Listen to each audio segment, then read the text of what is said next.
Welcome to our family. நமக்கு ஒரு happiness கிடச்சிருக்கு. அதை பற்றி இந்த வீடியோவில் பார்க்கலாமா? ஓகே. நம்ம தங்க நகை கடனுக்கு ரிசர்வ் வங்கி நிறைய நிபந்தனைகள் விதிச்சிருந்தாங்க. அதை கேட்டு மிடில் கிளாஸ் ஆகிய நம்ம ரொம்பவே மன வருத்தத்தில் இருந்தோம் இல்லையா? அதை ரிசர்வ் வங்கி இப்போ அதுக்கு சில தளர்வுகளை அறிவிச்சிருக்காங்க. அது மிடில் கிளாஸ் ஆகிய நமக்கெல்லாம் ரொம்ப பெனிஃபிட்டாக இருக்கும். அதை பற்றி இந்த வீடியோவில் பார்க்கலாமா? ஓகே, வாங்க வீடியோக்குள்ளே போகலாம்.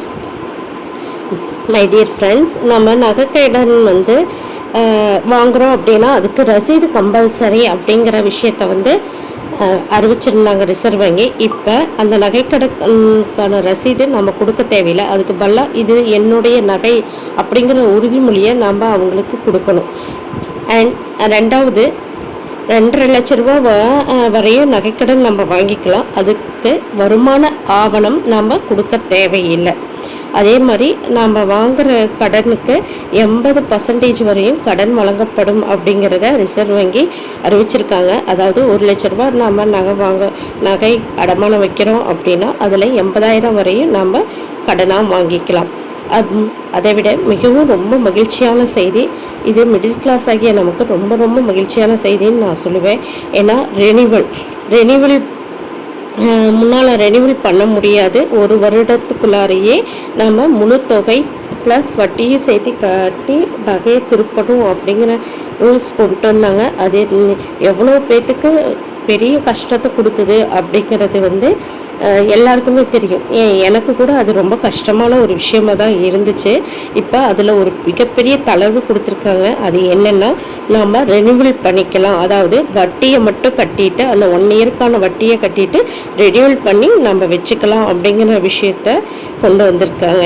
அடுத்தது டாப் அப் பண்ணிக்கலாம் அப்படின்னு சொல்லியிருக்காங்க. டாப் அப் அப்படிங்கிறது ஒன்றும் இல்லை. நம்ம இப்போ 1 லட்ச ரூபாய்க்கு வாங்குறப்ப 80,000 ரூபாய் வாங்கியிருக்கோம். மீதி 20,000 ரூபாய் இருக்குது. நம்ம 1 இயர் கழித்து அதோட வேல்யூ அதிகமாக இருக்குது. அந்த நகைக்கான வேல்யூ அதிகமாக இருக்குன்னா எவ்வளோ அதிகமாக இருக்கோ அதுக்கான அமௌண்ட்டை நம்ம வாங்கிக்கலாம் அப்படிங்கிறத டாப் அப்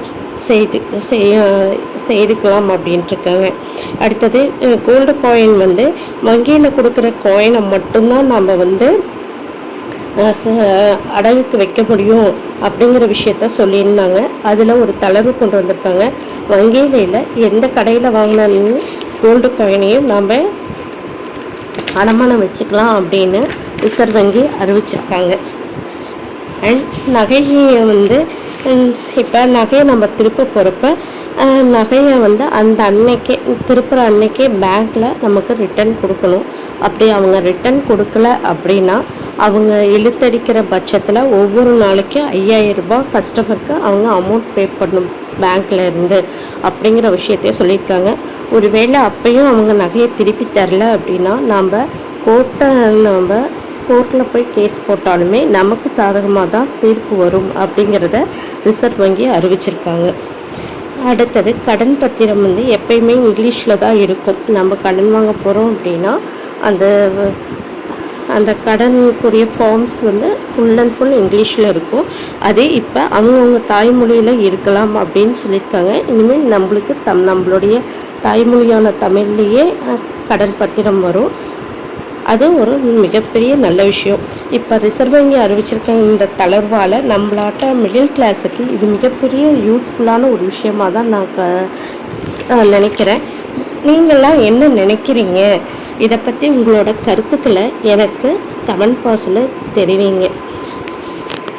அதே மாதிரி வீடியோ பிடிச்சிருந்தா வீடியோ சப்ஸ்கிரைப் பண்ணுங்கள், சேனலில் லைக் பண்ணுங்கள், கமெண்ட் பண்ணுங்கள், ஷேர் பண்ணுங்கள். நான் நெக்ஸ்ட் வீடியோவில் நல்ல ஒரு கண்டென்ட்டோடு உங்களை சந்திக்கிறேன்.